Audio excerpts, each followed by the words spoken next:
ရဲ့စွမ်းဆောင်ရည်ကအတော်ကိုလိုအပ်နေသေးတာပဲလို့ပြောပြီးဒီလှုပ်ရှားမှုကိုသူကိုယ်တိုင်လုပ်ပြမယ်ဆိုပြီးပြောလိုက်တယ်ဒီတော့အထက်ကလူကြီးလည်းအတော်ကိုထိတ်လန့်နေခဲ့ပြီးတော့ပိုပြီးကျူးစားရုံးကန်လိုက်တော့နောက်ဆုံးမှာစစ်ကနည်းနည်းလေးပွင့်ထွက်သွားပေမဲ့သူလုံးဝနောက်ကျသွားခဲ့တယ်နေပြဆရာမကအရှင်ပြင်းစွာပြေးခုန်လာပြီးတော့အမျိုးသားရဲ့ဘိုက်ပေါ်ကိုတိတ်တိတ်ကြအောင်ခုန်ချပစ်လိုက်တယ်သူမကသူ့လှုပ်ရှားမှုကိုအားရကျေနပ်နေခဲ့ပေမဲ့အထက်ကလူကြီးကတော့နာလုံးလို့ထအော်လိုက်မိတယ်ကောင်မလေးတွေကတယောက်ကဒီတန်ကိုကြားလိုက်ပေမဲ့နေပြဆရာမကလေ့ကျင့်ရေးကိုပဲအာယုံစိုက်ပါဆိုပြီးအာယုံလွဲလိုက်တယ်ဒီနောက်အထက်ကလူရဲ့အော်တန်တွေကိုဖုံးကွယ်ဖို့အတွက်တချင်းတွေအကျယ်ကြီးဖွင့်ထားလိုက်တယ်ပြီးတာနဲ့ကောင်မလေးတွေအားလုံးအမြုပ်ဖြာပေါ်ကိုတယောက်ပြီးတယောက်ထက်ခါခုန်ချနေခဲ့ကြပြန်တယ်ဒီတော့အထက်ကလူကြီးရဲ့ခန္ဓာကိုယ်ကလည်းအချိန်ချင်းအခါပြုတ်ကျတဲ့တံတွေကိုခံနေခဲ့ရတယ်ဒါပေမဲ့ဒီလောက်နဲ့အဆုံးမသက်ခဲ့သေးဘူးကောင်မလေးတွေအားလုံးလုံးဝမောပန်းနေကြပေမဲ့နေပြဆရာမကဆက်လုပ်ဖို့အတင်းချက်ဖိအားပေးနေခဲ့တယ်တိတ်မကြခင်မှာပဲအထက်ကလူကြီးလဲကိုပေါ်မှာဒဏ်ရာဒဏ်ချက်တွေပြည့်နေတတိမိလိုနီးပါးဖြစ်နေခဲ့တယ်ဒါပေမဲ့နေပြဆရာမကခုချိန်ထိမရက်တန့်သေးဘူးသူမကပထမဆုံးခုန်ခဲ့တဲ့ကောင်မလေးကိုလန့်ခေါ်လိုက်ပြီးတော့ရှိသမျှအင်အားတွေအကုန်သုံးပြီး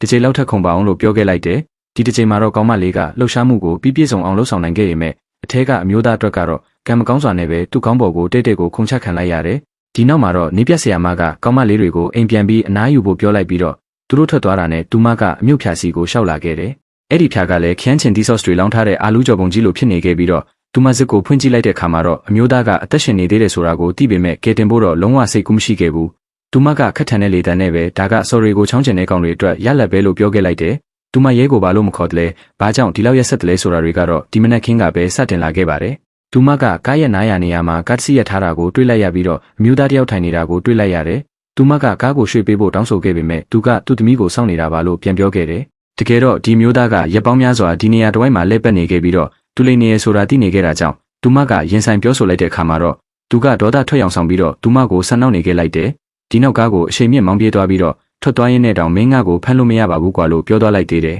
ဒါကနေပြက်ဆရာမကိုဒေါသအကြီးကျယ်ထွက်စေခဲ့ပြီးတော့သူမတန်ရာတစ်ခုကြောင့်ကျွမ်းပါအားကစားကနေအနားယူခဲ့ရပြီးတဲ့နောက်ပိုင်းမှာသူ့လိုမျိုးသားတွေကသူမကိုအမြဲတမ်းအထင်သေးစွာဆက်ဆံတာခံနေရတယ်သူမကဒီကိစ္စကိုပြီးသွားပြီလို့ထင်ခဲ့လိုက်ပေမဲ့သူမအားကစားရုံထဲကိုဝင်လာပြန်တော့အဲ့ဒီမျိုးသားကပြန်ရောက်လာခဲ့ပြန်တယ်သူမပစ္စည်းတွေစီစဉ်နေတဲ့အချိန်မှာပဲကောင်မလေးတစ်ယောက်ကဆရာမအပြင်ကလူကြီးကဘသူလဲလို့မေးလာတာကြောင့်သူမလည်းတကိုယ်လုံးဖြန့်ခနဲဖြစ်သွားပြီးတော့ဟိုလူပြန်လာပြီဆိုတာကိုသဘောပေါက်သွားခဲ့တယ်သူမချက်ချင်းအပြင်ကိုပြေးထွက်လာခဲ့ပေမဲ့အမျိုးသားကတော့ပျောက်ကွယ်သွားခဲ့တယ်